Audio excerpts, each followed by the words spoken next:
দর্শক আমন্ত্রণ এটিএন নিউজের সাপ্তাহিক আয়োজন popular life insurance company limited বিস্টক অনুষ্ঠানে আপনাদের স্বাগত জানাচ্ছি। আমি গোলাম কাদির রবু। দর্শক, আমরা জানি যে এই মুহূর্তে দেশের অর্থনীতির সবচেয়ে বড় অস্বস্তির বিষয়টি হচ্ছে জিনিসপত্রের বাড়তি দাম কিংবা মূল্যস্ফীতি। যদিও সরকার মূল্যস্ফীতি নিয়ন্ত্রণের জন্য নানা রকম পদক্ষেপ নিয়েছে, আমরা দেখেছি বাংলাদেশ ব্যাংক তার সুদের হার বাড়িয়েছে। তাছাড়া সরকার আরও যে সমস্ত পদক্ষেপগুলো থাকে জিনিসপত্রের সরবরাহ, সে সমস্ত নানা পদক্ষেপ নিয়েছে, কিন্তু তারপরেও জিনিসপত্রের দাম নিয়ন্ত্রণ করা যেন অনেকখানি বলতে গেলে অসম্ভবই হয়েছে। ঠিক সেই সময়ে সরকারের একজন যুগ্ম সচিব পদমর্যাদার একজন কর্মকর্তা উনি হঠাৎ করে একটি মডেল উপস্থাপন করেছেন, যেটার নাম দিয়েছেন জিনিসপত্রের দাম নিয়ন্ত্রণ মডেল। তো আমরা আসলে আজকে সেই মডেলটির কথাই শুনবো, একটু বলতে গেলে বিস্তারিতই শুনবো। আমাদের সঙ্গে অতিথি হিসেবে আছেন সেই জিনিসপত্রের দাম নিয়ন্ত্রণের যে মডেলটির যিনি উদ্ভাবক কিংবা আবিষ্কারক কাজী আবেদ হোসেন, যিনি নৌ পরিবহন মন্ত্রণালয়ের একজন যুগ্ম সচিব, সেই সঙ্গে যিনি দায়িত্ব পালন করছেন মোংলা পোর্ট অথরিটিতে সদস্য হিসেবে অর্থ বিভাগে। তো জনাব কাজী আবেদ হোসেন, আপনাকে স্বাগত জানাচ্ছি আমাদের এই আলোচনায়। আপনাকেও ধন্যবাদ। আপনি বলছেন যে 7 দিনেই জিনিসপত্রের দাম নিয়ন্ত্রণ করা সম্ভব। আপনার কাছে একটু এই মডেলটি সম্পর্কে একটু জানতে চাই, এটি আসলে কিভাবে সম্ভব? দেশের এই প্রত্যন্ত গ্রাম অঞ্চল থেকে রাজধানী পর্যন্ত মূল্যটাকে একটা সুতোয় বাঁধা হবে এবং ঠিক একইভাবে প্রত্যেকটি জায়গায় জবাবদিহিতা তৈরি হবে। তো এভাবে মডেলটিকে আমি সাজিয়েছি যে বাণিজ্য মন্ত্রণালয় নিত্য প্রয়োজনীয় দ্রব্যের একটি তালিকা করবে।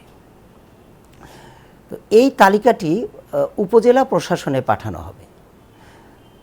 উপজেলায় কর্মকর্তা কর্মচারী যারা কর্মরত আছেন তাদের একটি তালিকা হবে। তো আমি দেখেছি যে প্রায় 2 মাস পর হয়তো একজনের দায়িত্ব পড়বে এবং দায়িত্বটা হয়তো 1 ঘন্টা থেকে 2 ঘন্টা। সুতরাং এটি তাদের জন্য অসহনীয় হবে না, ক্লান্তিকর হবে না, ভারবাহীও হবে না। তো এই যে বাণিজ্য মন্ত্রণালয়ের নিত্য প্রয়োজনীয় দ্রব্যের যে তালিকা, এটা পরিস্থিতি অনুযায়ী পরিবর্তন হতে পারে। আজ যেটা অতি নিত্য প্রয়োজনীয়, কাল সেটার মধ্যে আরেকটি যোগ হতে পারে অথবা আরেকটি বাদও হতে পারে। তো উপজেলা প্রশাসন এই তালিকা অনুযায়ী কর্মকর্তাদের একটা রুটিন করবে, যেখানে প্রত্যেকটা কর্মচারী কর্মকর্তার একটা রুটিন থাকবে। উপজেলা থেকে হাটগুলো, গ্রামের বড় হাটগুলো খুব বেশি দূরে নয়, আর এখন যোগাযোগ ব্যবস্থাও ভালো। একটা উপজেলায় 4 থেকে 5টি বড় হাট থাকে।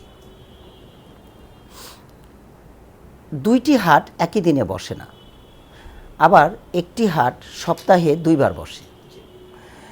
সুতরাং আমরা যদি সপ্তাহে 3 দিন এই উপজেলার বড় হাটগুলোকে সার্ভে করতে পারি, তাহলে আমরা একটা বড় অর্জন পাব।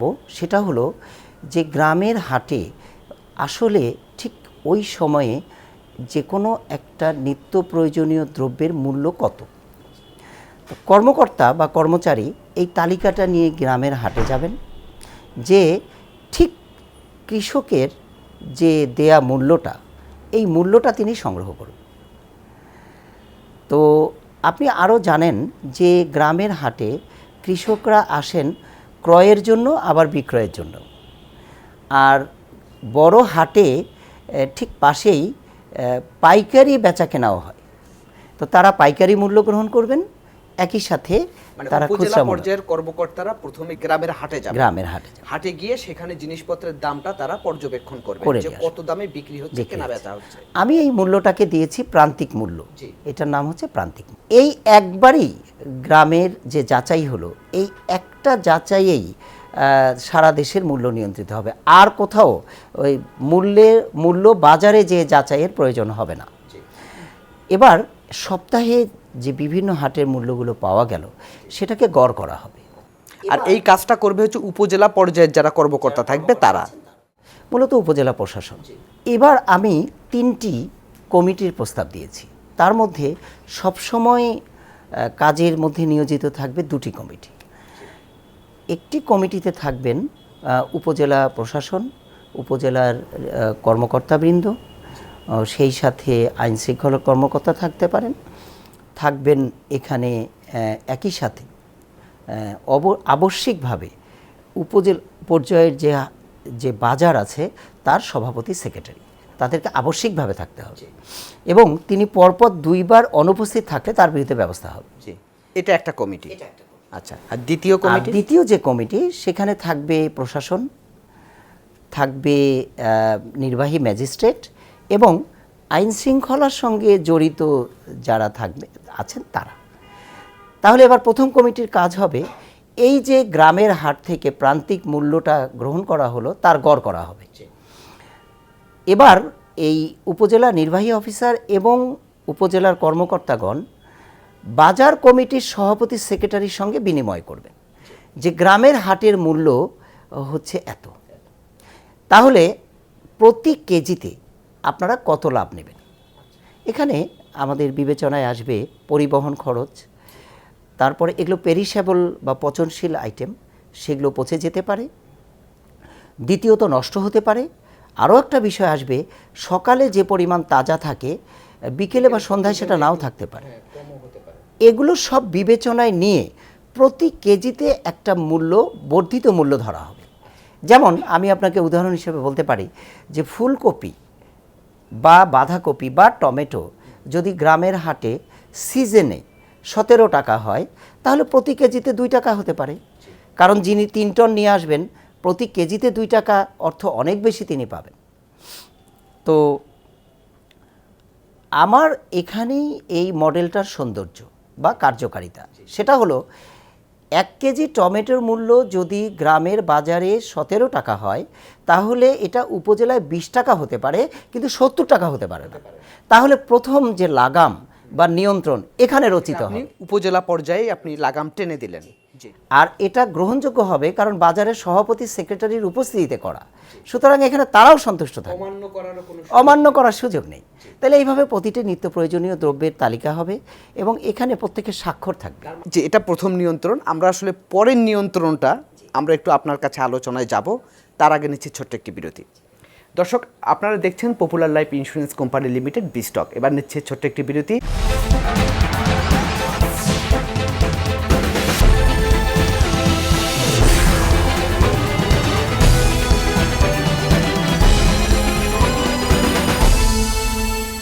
দর্শক, বিরতির পর আমরা আবারও ফিরে এলাম popular life insurance company limited বিস্টক অনুষ্ঠানে।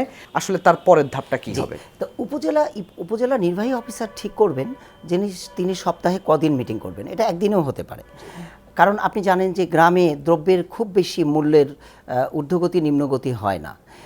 এবারে বাস্তবায়ন দ্বিতীয় কমিটিতে, যেখানে নির্বাহী ম্যাজিস্ট্রেট এবং আইনশৃঙ্খলা কমিটির সদস্যরা থাকবেন, আমি প্রস্তাব করেছি যে একজন 2 মাসের ভেতরে 2 বার নয়, যারা নিচের দিকে থাকবে।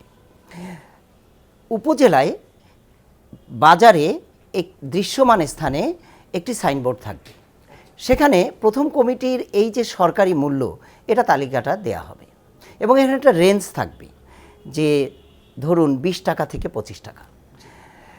তো আমি এবার মডেলটির দ্বিতীয় আকর্ষণ বা সৌন্দর্য এটা বলবো যে যিনি ক্রেতা তিনি এটা দেখতেও পারেন, নাও পারেন, এটা তার ইচ্ছা, কিন্তু যিনি বিক্রেতা তিনি তার পণ্য বাজারে ঢোকানোর আগে সাইনবোর্ডে সরকারি মূল্য দেখে ঢোকাতে হবে। যারা আইন শৃঙ্খলা বা এটা তদারকিতে থাকবেন, যে এটা কি দ্বিতীয় কমিটি? এটা দ্বিতীয় কমিটি। তাদের বিষয়ে আমি বলেছি যে তারা অবশ্যই সিভিল পোশাকে থাকবেন এবং তারা একসাথে যাবেন না, সমস্বরে বা বিশাল ঢাকঢোল পিটিয়ে যাবেন না, তারা যাবেন বিচ্ছিন্নভাবে এবং ক্রেতার বেশে।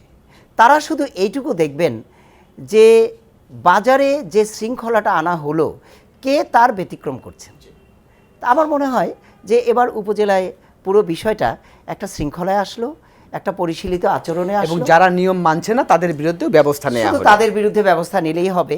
এবং আমি দৃঢ়ভাবে বিশ্বাস করি এটা কয়েকদিন যদি আমরা অনুশীলন করি তাহলে আর তেমন ব্যবস্থাও নিতে হবে না, যদি সবাই জেনে যান। তার প্রতি উপজেলার যিনি উপজেলা নির্বাহী অফিসার, তিনি এই সরকারি উপজেলার মূল্যটি RMS পদ্ধতিতে হ্যাঁ, রিপোর্ট ম্যানেজমেন্ট সিস্টেমে তিনি এটি পাঠাবেন জেলা প্রশাসকের কাছে। তো একটি জেলায় যদি 7টি উপজেলা থাকে তাহলে 7টি মূল্য তালিকা পাওয়া গেল একদিনেই, এবং ঠিক এখানেও এই 2টি কমিটি হবে। তো এই 7টি উপজেলার পণ্যের গড় করে প্রথম কমিটি বাজারের সভাপতি সেক্রেটারির উপস্থিতিতে নির্ধারণ করবে, আবার দাম নির্ধারণ করে আবার তালিকা নির্ধারণ আবার করবে। তারা একটা তালিকা নির্ধারণ করবে। আমি এখানে দ্বিতীয় লাগাম বলেছি যে উপজেলায় যদি একটি পণ্যের মূল্য 25 টাকা হয়, সেটা জেলায় প্রতি কেজিতে 5 টাকা অর্থ অনেক বেশি, আর 30 টাকা হতে পারে, কিন্তু এটা 90 টাকা হতে পারে, 100 টাকা হতে পারে। সুতরাং এখানে আমরা দ্বিতীয় নিয়ন্ত্রণ আমি মনে করছি যে সম্ভব। আর ঠিক একইভাবে দ্বিতীয় কমিটির যারা সদস্য থাকবেন তারা ঠিক বিচ্ছিন্নভাবে এবং ক্রেতার বেশে আর সিভিল পোশাকে বাজারের পরিদর্শন করবেন, এবং যারা ব্যত্যয় করবেন মানে উপজেলার মতোই যারা নিয়ম মানবেন না তাদেরকে আইনের আওতায় নিয়ে আসবেন। জি, তাহলে আপনি এবার বুঝতে পারছেন যে জেলাতেও দ্রব্যমূল্য নিয়ন্ত্রিত হল। এখন আমরা দেখলাম যে উপজেলা পর্যায়ে হলো, জেলা পর্যায়ে হলো, এখন বিভাগীয় পর্যায়ে কিংবা রাজধানী পর্যায়ে।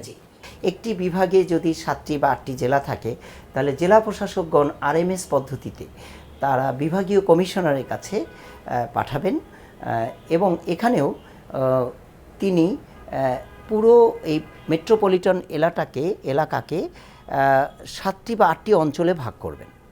ঠিক প্রথম কমিটি বাজারের সভাপতি সেক্রেটারির উপস্থিতিতে এই জেলার মূল্যের ভিত্তিতে বিভাগের মূল্য নির্ধারণ করবেন, আর এটিকে দৃশ্যমান স্থানে সাইনবোর্ডে টানিয়ে দিতে হবে।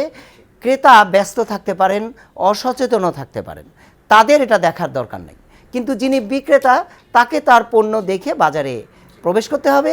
আর দ্বিতীয় কমিটি ঠিক পূর্বের মতোই প্রচলিত আইন অনুযায়ী এই ব্যবস্থা নেবেন, ঠিক যে কয়জনের ব্যত্যয় করবে, এবং আমি মনে করি এটি 1 সপ্তাহ পরে কেউই ব্যত্যয় করবে না। তাহলে রাজধানী পর্যায়ে কি হবে? এবার আমরা মূল যে আলোচনা সেটি হচ্ছে রাজধানীতে বা চট্টগ্রামে, এবং আপনি জানেন যে রাজধানীতে নিয়ন্ত্রণ অর্থ দেশব্যাপী নিয়ন্ত্রণ।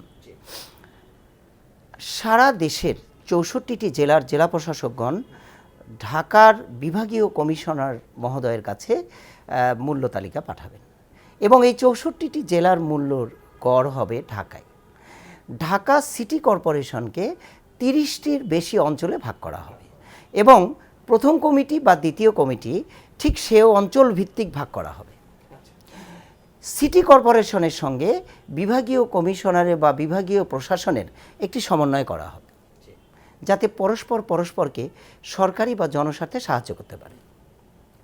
এরপর ঢাকার মূল্য তালিকা নির্ধারণ হবে প্রতি এই 64টি জেলার গড় মূল্যের ওপরে। তো আমি এভাবে বলি যে জেলায় যদি একটির মূল্য 35 টাকা হয়, ঢাকায় নিশ্চয়ই এটার মূল্য একটু বাড়তে পারে, প্রতি কেজিতে 10 টাকা হতে পারে, তাহলে কয়েক টনে অনেক টাকা, কিন্তু 10 টাকার ঊর্ধ্বে হতে পারে না। তাহলে যেটার মূল্য 30 টাকা সেটা 40 টাকা হতে পারে, যার মূল্য 35 টাকা সেটা 45 টাকা হতে পারে, কিন্তু 120 টাকা হতে পারে না। এটাই নির্ধারণ হবে রাজধানীতে। তারপর প্রতিটি বাজারে সাইনবোর্ডে দৃশ্যমান স্থানে এটিকে টানিয়ে দেওয়া হবে। যিনি বিক্রয় করতে আসবেন তিনি যে মানেরই বিক্রেতা হন, তিনি সাইনবোর্ডে মূল্য তালিকা দেখে বাজারে অনুপ্রবেশ করবেন, আর ঠিক বিচ্ছিন্নভাবে সিভিল পোশাকে এই নিয়ন্ত্রণ করবে দ্বিতীয় কমিটি। তাহলে আমরা দেখলাম 495টা উপজেলা, 64টি জেলা, 8টি বিভাগ, এবং সর্বোপরি চট্টগ্রাম এবং ঢাকা সিটি কর্পোরেশন সেটি দ্রব্যমূল্য নিয়ন্ত্রিত হলো। তো আমি আপনাকে এভাবে বলতে চাই যে এই পুরো ব্যবস্থাপনাটা একটা সুতোয় নিয়ে আসতে 3 থেকে 4 দিন লাগবে, এবং এটিকে বাস্তবায়ন করতে খুব বেশি হলে 1 সপ্তাহ লাগবে। আমাদের যে জনবল যেখানে যেভাবে কর্মরত আছেন তার কোনো ব্যত্যয় না করে এবং অতিরিক্ত জনবল না নিয়েই এটা সম্ভব। আর এখানে আপনার সরকারের কোনো অর্থ ব্যয় হচ্ছে না, যেহেতু আরএমএস সিস্টেমটি সরকারের মধ্যে ইতোমধ্যেই প্রচলিত আছে এবং এই সিস্টেমে তথ্য আসছে। আরেকটি বিষয় আপনাকে আমি নিশ্চিত করতে চাই যে এটি অত্যন্ত সহজ, এতটাই সহজ যে যিনি যে মানেরই ক্রেতা বা বিক্রেতা হন তিনি অল্প দিনের মধ্যেই এই চর্চার সঙ্গে তিনি অভ্যস্ত হয়ে যাবেন। আমার মনে যে সমস্ত প্রশ্নগুলো এসেছে সেগুলো নিয়ে আমি আরও কিছু প্রশ্ন আপনাকে করব, তবে তার আগে নিচ্ছি আরেকটি বিরতি।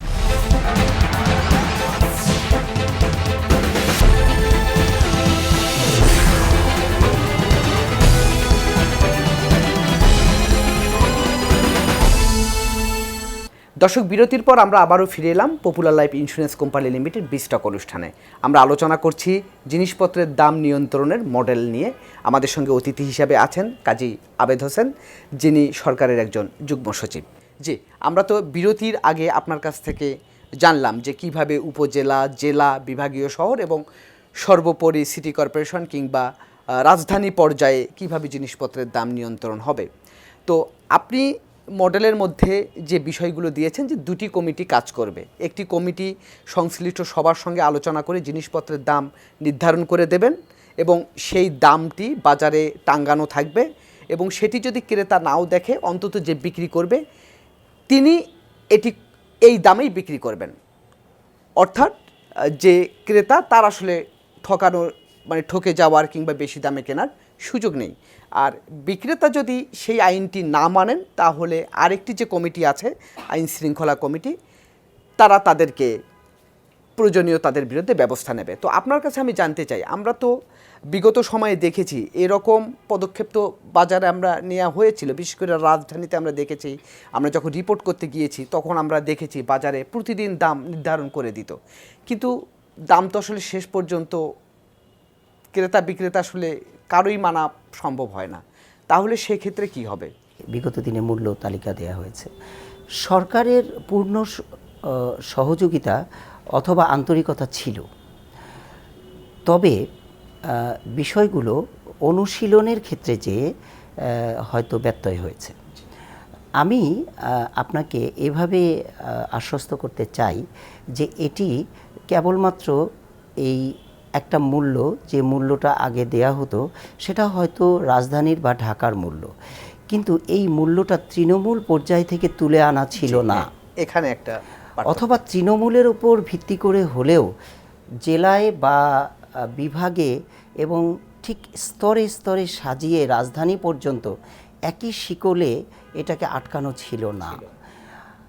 আর যদি এগুলো বিবেচনায় নেওয়াও হয়ে থাকে সেগুলোকে বাস্তবায়নের জন্য যেভাবে আমি দ্বিতীয় কমিটিকে সাজিয়ে দিয়েছি ঠিক সেভাবে বিষয়গুলোকে আমরা মাঠ পর্যায়ে করিনি। সুতরাং এখন আপনি বুঝতে পাচ্ছেন যে প্রত্যেকটি জায়গাতে জবাবদিহিতা তৈরি করা আছে, প্রত্যেকটি নাগরিক দায়িত্বশীলতার পরিচয় দেবেন এবং আমরা ইংরেজিতে এটাকে বলতে পারি যে simply this is an automation. এখানে এটা স্বয়ংক্রিয়ভাবেই চলবে। ঠিক এভাবে যে কাউকে আমাদের আলাদা করে প্রশিক্ষণ দিতে হবে তারও প্রয়োজন নেই, আলাদা কোনো যে আইন বা বিধি তৈরি করতে হবে তারও প্রয়োজন নেই। এবারে আমি মনে করি যে যখন পুরো বিষয়টা গ্রাম থেকে শৃঙ্খলায় চলে আসবে, সুতরাং পূর্বের নির্ধারিত মূল্যের চেয়েও এবারেরটা খুব বেশি প্রত্যেকটা জায়গায় প্রায়োগিক হবে এবং ম্যানিপুলেট করার খুব বেশি যুক্তিও থাকবে না, ম্যানিপুলেট করার সুযোগটি নেই। আরেকটি আপনাকে জানাতে চাই, যেটা সরকার থেকে পূর্বে নির্ধারণ করে দেয়া হতো সেখানে অবশ্যই অনেক কিছু বিবেচনা করা হতো, কিন্তু এবার আরেকটি নতুন অনুষঙ্গ যোগ করা হয়েছে। সেটি হলো যে প্রতিটি স্তরে বাজারের প্রতিনিধির সাথে আলোচনা করে মূল্যকে নির্ধারণ করা। সুতরাং এর ব্যত্যয় করার কোনো সুযোগ কারোরই নেই এবং তারাও অসন্তুষ্ট হচ্ছে এবং অসন্তুষ্ট হবারও সুযোগ নেই। একই সাথে আপনাকে আমি বলতে পারি যে যদি এই চেইনে এটা চলতে থাকে তাহলে সিন্ডিকেট তৈরিরও সুযোগ নেই, কারণ এটা প্রতিটি জায়গায় একটা ভিন্ন আবহে বা ভিন্ন মাত্রায় এটি পরিবাহিত হচ্ছে। সুতরাং এখানে সিন্ডিকেট ফর্ম করে ঠিক আলাদা কোনো একটা সুবিধা নেওয়ারও। আচ্ছা, আমার আরেকটি প্রশ্ন মনের মধ্যে উদয় হয়েছে, সেটি হচ্ছে আপনি যে মডেলটি দিলেন সেটি তো আসলে তখনই সম্ভব যদি বাজারে পর্যাপ্ত সরবরাহ থাকে। কারণ আমরা অর্থনীতির স্বাভাবিক সূত্র যেটি জানি, যদি সরবরাহ ঠিক থাকে তাহলে তার চাহিদা মানে কম থাকবে বা জিনিসপত্রের দামটা স্থিতিশীল থাকবে। কিন্তু চাহিদা যদি বেশি থাকে, আমার যদি সরবরাহ কম থাকে, তাহলে তো আপনার এটা, কারণ চাহিদা সরবরাহের সঙ্গে তো দামটা ওঠানামা করবে, এটি অর্থনীতির স্বাভাবিক সূত্র। তাহলে আপনার এই মডেলটি বাস্তবায়নের ক্ষেত্রে সেটি তো গুরুত্বপূর্ণ শর্ত হিসেবে থাকছেই। জি, অবশ্যই থাকছে। আপনাকে ধন্যবাদ। আমি আপনাকে শুরুতে বলেছিলাম যে 3টি কমিটি, জি এবারে আমি আলোকপাত করব 3য় কমিটির উপরে। এবং আপনি এভাবে আমরা ভাবতে পারি যে দ্রব্যমূল্য নিয়ন্ত্রণ, দ্রব্যমূল্য নিয়ন্ত্রণ অর্থ কমিয়ে একটা পর্যায়ে নিয়ে আসা, সেটা সময়ে সময়ে ভিন্ন হতে পারে। তবে আপনাকে আমি বোঝাতে পেরেছি যে 2 জেলার মধ্যে দ্রব্যমূল্য ভিন্ন হতে পারে, কিন্তু ঢাকা শহরে বা চট্টগ্রাম শহরে মূল্য এক। এবার আমরা আসব, যদি দ্রব্যরই সরবরাহ কম থাকে এই জায়গাটায়, সেখানে আমি 3য় কমিটির উপরে আলোকপাত করব। দেখুন, হঠাৎ করে বাংলাদেশে দ্রব্যমূল্য বৃদ্ধি হয় কখন? সেটা হলো দৈব দুর্বিপাকে, অতিবৃষ্টি অথবা বন্যায়, কিংবা অনেক সময় বহির্বিশ্বে যুদ্ধ পরিস্থিতি তৈরি হলো, যে জিনিসগুলো আমাদের ইম্পোর্ট করে নিয়ে আসতে হচ্ছে, সেখানেও তো দাম বাড়তে পারে। আমি ইম্পোর্টের বিষয়টি একটু পরে যেতে চাই, কারণ প্রত্যেকটাকে স্তরে স্তরে আলোচনা করা ভালো। আপনি দেখুন যে দৈব দুর্বিপাক ছাড়া বাংলাদেশে উৎপাদনের একটা ধারাবাহিকতা থাকে, একটা আবহ থাকে। যেমন আমি দেখেছি খোঁজ নিয়ে যে বাংলাদেশে মরিচ 2 বার হয়, বেগুনও যদি একবার একটা চারা গাছ থেকে বেগুন উৎপাদন হয়, বছর ব্যাপী সে বেগুন দেয়, সেই গাছ থেকে বেগুন পাওয়া আপনি যায়। সংক্ষেপে মূল বক্তব্যতে তাহলে যেতে পারেন। হঠাৎ করে এই কাঁচামরিচ বা দামটা বেড়ে যায় কেন? সেক্ষেত্রে তো গ্রামেই তো মূল্য বেশি হবে। তো আমরা এটাকে এভাবে কন্ট্রোল করব যে উপজেলা পর্যায়ে সেখানে কিন্তু এই গ্রামের বাজার থেকে মূল্য সংগ্রহ হবে না। সেখানে এই 3য় কমিটিতে থাকবে উপজেলা নির্বাহী অফিসার, কৃষি সম্প্রসারণ কর্মকর্তা, কৃষি অফিসার এবং কৃষি সম্প্রসারণ, বীজ বিপণন, অন্য যারা আছেন তারা, মৎস্য অফিসার থাকবেন। এই কমিটি তখনকার পরিস্থিতিতে তারা নির্ধারণ করবেন দ্রব্যমূল্য কত হবে। তবে সেখানেও একটি ভিন্নতা আছে, সেটি হলো তারা বাজার থেকে মূল্যটা নেবেন না, তারা মূল্য নেবেন কোল্ড স্টোরেজ থেকে এবং পাইকারি মূল্য আর আড়ত থেকে। তো এই 3টা জায়গায় আমি দেখেছি, আমি নিজে সার্ভে করে দেখেছি যে দ্রব্যের মূল্য বাজারে যত, তার চেয়ে অনেক কম থাকে কোল্ড স্টোরেজে, অনেক কম থাকে আড়তে, অনেক কম থাকে পাইকারি বাজারে। সুতরাং তারা মূল্যটা গ্রহণ করবেন এই 3টা জায়গা থেকে। আর আমার প্রস্তাবনায় আছে যে প্রতিটি আড়তে সিসি ক্যামেরা থাকবে, আলু ব্যতীত বা বাণিজ্য মন্ত্রণালয়ের নির্ধারিত পণ্য ব্যতীত কোনো পণ্য 20 দিনে বেশি থাকতে পারবে না। আচ্ছা, তাহলে 20 দিনের মধ্যে পণ্যটা বের হয়ে আমাদের আসবে। যে মজুদ আইনটি আছে সেটিও কার্যকর করতে হবে। সেটিও কার্যকর হবে। আপনি জানেন যে মজুদ আইনে তো এটা উল্লেখ আছে। তো এখন এই 3য় কমিটি তারা এই একটা মূল্য নির্ধারণ করে দিবে।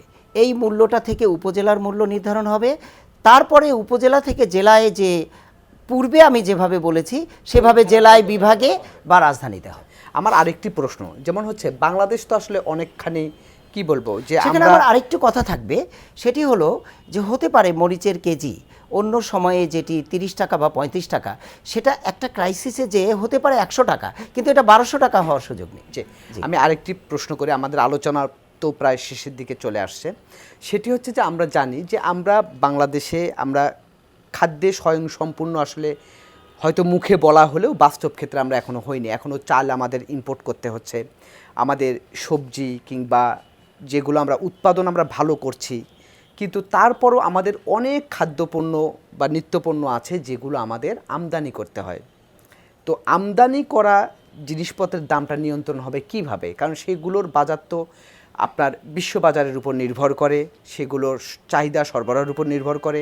আবার অনেক সময় দেখা যাচ্ছে যে যুদ্ধ পরিস্থিতি কিংবা বৈশ্বিক নানা প্রেক্ষাপটের উপরে সেগুলোর দাম নির্ভর করে। আমদানি করা পণ্যের দামটা আসলে কিভাবে নিয়ন্ত্রণ হবে আপনার মডেল অনুযায়ী? জি, ধন্যবাদ। আমি যে প্রস্তাবনা দিয়েছি সেখানে আমি নিত্য প্রয়োজনীয় দ্রব্যকে 4 ভাগে ভাগ করেছি। একটি হলো পচনশীল, তারপর আমদানিকৃত, আরেকটি গুদামজাতকৃত যেমন আলু, এই কাঁচামরিচ ইত্যাদি, আরেকটি হলো অন্যবিধ যেমন মশলাকে গুঁড়া করে প্যাকেটজাত করা হলো, আটাকে প্যাকেটজাত করা হলো ইত্যাদি। তো আমি প্রস্তাবনায় বলেছি যে এই প্রস্তাবনাটা যাচ্ছে পচনশীল দ্রব্যের জন্য। তো আমদানিকৃত যদি এটি অনুমোদিত হয় তাহলে মূল পরিকাঠামো একই থাকবে, তার সাথে বাস্তবতার নিরিখে আমদানিকৃত, অন্যবিধ এবং গুদামজাতকৃতর জন্য প্রস্তাবনা আসবে, তবে মূল কাঠামো বা পিলার একই থাকবে। আচ্ছা, বুঝতে পেরেছি আমি। এখন আমার আরেকটি প্রশ্ন, এই যে আপনি যে মডেলটি আপনি তৈরি করেছেন, হ্যাঁ, এবং আপনার সঙ্গে আলোচনা করে আমি অনেকখানি কনভিন্সড আমি নিজেও যে হ্যাঁ এভাবে সম্ভব হতে পারে অবশ্যই, এবং যদি সরকারের সদিচ্ছা থাকে। তো আরেকটি বিষয় হচ্ছে আপনার এই মডেলটি আপনি সরকারের কোথায় উপস্থাপন করেছেন এবং সেটি কি আসলে বাস্তবায়নের জন্য সরকার পদক্ষেপ নিয়েছে কিনা, বা এটার আপডেটটা একটু। জি, আমি এই এই মডেলটি যখন তৈরি করি তখন এটি উপস্থাপন করি মোংলা বন্দর কর্তৃপক্ষের চেয়ারম্যান মহোদয়ের কাছে, যেহেতু আমি সেখানে কর্মরত। তো চেয়ারম্যান রিয়ার অ্যাডমিরাল স্যার তিনি অত্যন্ত আন্তরিক ছিলেন। তিনি নিজে ব্যক্তিগতভাবে উদ্যোগ নিয়ে এই মডেলটিকে নৌ পরিবহন মন্ত্রণালয়ে প্রেরণ করেন। নৌ পরিবহন মন্ত্রণালয় এই সিনিয়র সচিবের সভাপতিত্বে এটি একটি সভা করা হয়। সেখানে কর্মকর্তাদের সমন্বয়ে এই বিষয়টি আমি পাওয়ার পয়েন্ট প্রেজেন্টেশন দিই। সেখানে তারাও আমাকে কিছু নির্দেশনা দেন, সেগুলোকে সংযোজন করে নৌ পরিবহন মন্ত্রণালয় সরকারিভাবে চিঠি দেন, পত্র দেন মন্ত্রিপরিষদ বিভাগে। মন্ত্রিপরিষদ বিভাগ এটিকে যাচাই বাছাই করেন। মন্ত্রিপরিষদ বিভাগ এরপর এটিকে প্রেরণ করেন প্রয়োজনীয় ব্যবস্থা নেবার জন্য বাণিজ্য মন্ত্রণালয়। সুতরাং আমি আশা করি বাণিজ্য মন্ত্রণালয় যথাবিহিত গুরুত্ব দিয়ে এটিকে নিয়ে সামনের দিকে অগ্রসরের জন্য চেষ্টা করব। যে আমাদের আলোচনা একেবারে প্রায় শেষ পর্যায়ে, আপনার আর কিছু বলার আছে কিনা? খুবই সংক্ষিপ্ত। আসলে বাংলাদেশ একটি জনবহুল দেশ, কিন্তু এটি একটি অপার সম্ভাবনাময় দেশ। এই ঘনবসতির এই দেশে বিভিন্ন শ্রেণী পেশার মানুষকে সাহায্য করতে গেলে প্রথম যে বিষয়টি আসে সেটি হচ্ছে দ্রব্যমূল্য।